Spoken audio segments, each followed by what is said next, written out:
Sa anak ko. Wala kayong kotse? Nangiinom lang ako sa anak ko.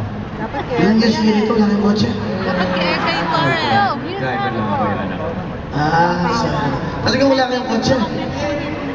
Totoo. Nagpapaawa. Nagtagal na naman. Pinakalapulitan na. Okay. Ang laman ng balong ay...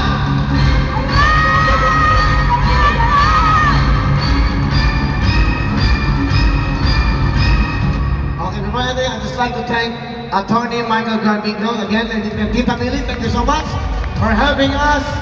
Hindi ko kami makakapunta nito without the help of Attorney Michael Garbico and Tita Millie. Dr. Vicky Bello, thank you so much, Dr. Vicky Bello.